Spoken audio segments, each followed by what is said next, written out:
ছাত্রছাত্রীরা, আমি তোমাদের Pradip sir Vidyasagar study centre YouTube channel এবং ফেসবুক পেজে আরও একবার তোমাদেরকে স্বাগত জানাই।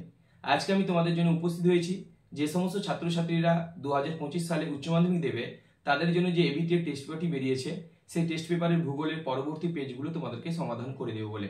তোমরা ইতিমধ্যেই দেখেছো আমাদের এই চ্যানেল থেকে আমরা কয়েকটি পেজ সমাধান করে দিয়েছি।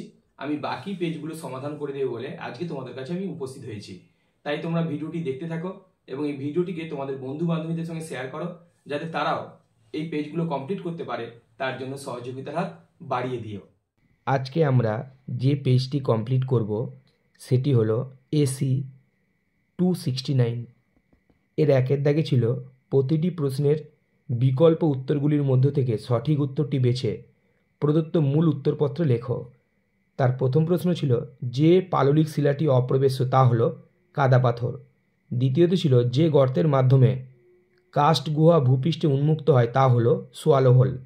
তিনের দাগে ছিল পোর্টল্যান্ড দ্বীপ ও চেসিল সৈকত হলো একটি বিখ্যাত টম্মেলো। চারের দাগে ছিল ঝাড়খণ্ডের পাট মহুলিয়া হলো একটি টর। পাঁচের দাগে ছিল সর্বাধিক নদী ঘনত্ব দেখা যায় বৃক্ষরূপী জলনির্গম প্রণালীতে। তারপরে ছিল হিউমাস অবস্থান করে মৃত্তিকার ও স্তরে। পরের প্রশ্ন ছিল সংকটি মৌলরূপে চিহ্নিত হয় না ম্যাগনেসিয়াম। পরের প্রশ্ন ছিল উপসাগরীয় স্রোতের প্রভাবযুক্ত ক্রান্তীয় ঘূর্ণবাদ হলো হ্যারিকেন।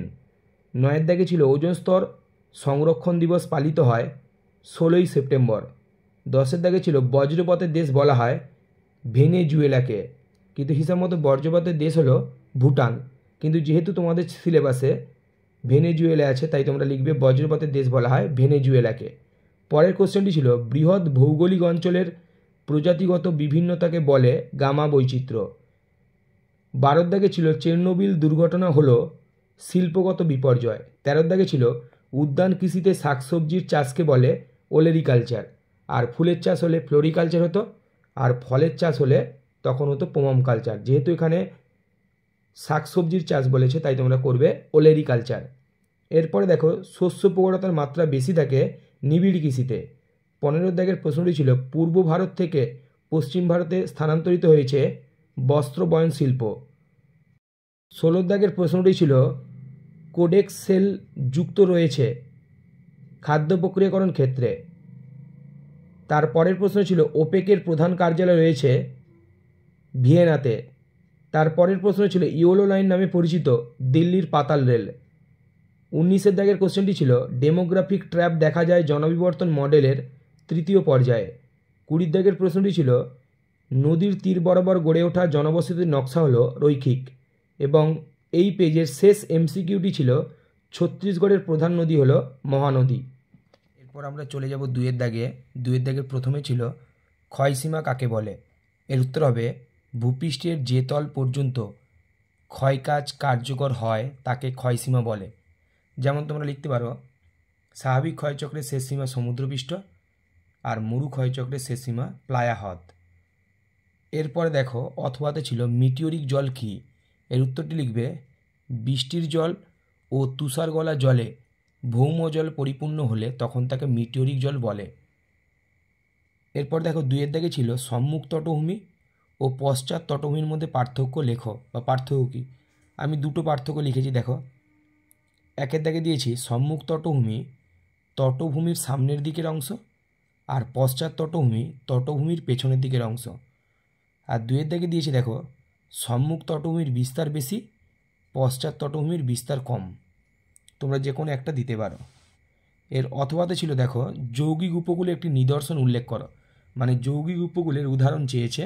তোমরা দিতে পারো কর্ণাটক উপকূল আর কেরল উপকূল। এরপর দেখো রয়েছে 3 দাগে বাজাদা কাকে বলে। এর উত্তরটি হবে মরু অঞ্চলে পর্বতের পাদদেশের পলিময় সমতল ভূমিকে বাজাদা বলে। তার পরের প্রশ্ন আছে দেখো পূর্ববর্তী নদীর সংজ্ঞা দাও। এর উত্তরটি হবে ভূমির উত্থানের সঙ্গে সামঞ্জস্য ঘটিয়ে নিম্নক্ষয়ের মাধ্যমে যেসব নদী তার পূর্বেকার প্রবাহপথ বজায় রাখে তাকে পূর্ববর্তী নদী বলে। তারপরে ছিল দেখো আঞ্চলিক মাটি কাকে বলে। এর উত্তরটি লিখবে জলবায়ু ও স্বাভাবিক উদ্ভিদের প্রভাবে সৃষ্ট মৃত্তিকা উৎপত্তি স্থলেই অবস্থান করলে তাকে আঞ্চলিক মৃত্তিকা বলে। যেমন দেখো পর্জল মৃত্তিকা। এর অথবাতে ছিল মৃত্তিকার ক্যাটেনা কি? এর উত্তরটি তোমরা লিখবে একই ধরনের ভূপ্রকৃতি ও জলবায়ু অঞ্চলে ভূমির ঢাল বরাবর ভিন্ন ভিন্ন মৃত্তিকার সৃষ্টি হয়। এই ভিন্ন ভিন্ন মৃত্তিকার সুসজ্জিতকরণকে মৃত্তিকার ক্যাটেনা বলে। এই কোশ্চেনটা খুব ভিভিআই একটা কোশ্চেন, কারণ এই কোশ্চেনটি প্রত্যেকটি পেজেই রয়েছে, তাই তোমরা ভালো করে একটু দেখবে। তারপরে দেখো পরের কোশ্চেন ছিল অক্লুশন কাকে বলে? এটির উত্তর হবে নাতিশীতোষ্ণ ঘূর্ণবাতে দুটি ভিন্নধর্মী বায়ুপুঞ্জের মিলনে সৃষ্ট চক্রাকার বায়ুপুঞ্জকে অক্লুশন বলে। এর অথবাতে ছিল দেখো 4 o'clock রেনফল কি? এর উত্তরটি তোমরা লিখবে নিরক্ষীয় অঞ্চলে প্রায় প্রতিদিন অপরাহ্নে বা বিকেলবেলায় 4টা নাগাদ যে পরিচলন পদ্ধতিতে বৃষ্টিপাত সংঘটিত হয় তাকে 4 o'clock রেনফল বলে। এরপরে ছিল দেখো মেগাথার্মস কাকে বলে? এর উত্তরটি লিখবে যে সকল উদ্ভিদ সারা বছর প্রবল উষ্ণতা সহ্য করতে পারে তাকে মেগাথার্মস বলে। আমি উদাহরণ দিয়েছি দেখো রোজউড, আয়রনউড। তোমরা যে কোনো একটা উদাহরণ দিতে পারো। পরের প্রশ্ন ছিল দেখো কোন জলবায়ুতে জীববৈচিত্র্য সর্বাধিক হয়? এটির উত্তর হবে নিরক্ষীয় জলবায়ু। এরপরে ছিল দেখো ব্লিজার্ড কি? এর উত্তর হবে মেরু অঞ্চলে তুষারকণা সহ প্রবল শীতল বায়ুপ্রবাহকে ব্লিজার্ড বলে। 10এর দাগে ছিল দেখো পৃথিবীর চিনির পাত্র কাকে বলা হয়? এর উত্তর হবে কিউবা। এর অথবাতে ছিল ভারতবর্ষে চীনাবাদাম উৎপাদনকারী দুটি প্রধান রাজ্যের নাম লেখো বা রাজ্য কী কী? এর উত্তর তোমরা লিখবে গুজরাট, অন্ধ্রপ্রদেশ, কর্ণাটক, তামিলনাড়ু। আমি 4টা রাজ্যের নাম লিখেছি, তোমরা প্রথম দুটো লিখতে পারো গুজরাট, অন্ধ্রপ্রদেশ। এর পরের প্রশ্ন ছিল দেখো আইসোটিম কি?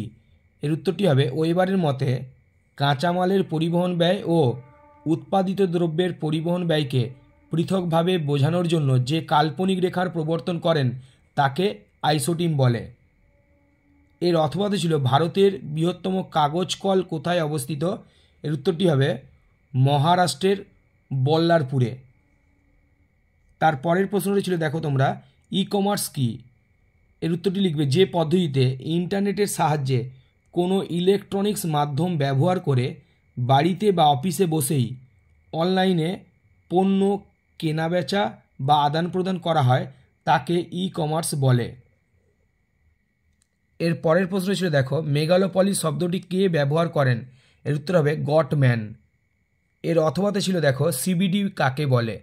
এর উত্তরটি তোমরা লিখবে কোনো শহর বা নগরের প্রায় মাঝখানে অবস্থিত মূল বাণিজ্য কেন্দ্রকে সিবিডি বলে। সিবিডির পুরো নাম হচ্ছে যে সেন্ট্রাল বিজনেস ডিস্ট্রিক্ট। এর উদাহরণ একটা আমি দিয়েছি দেখো কলকাতার ডালহৌসি।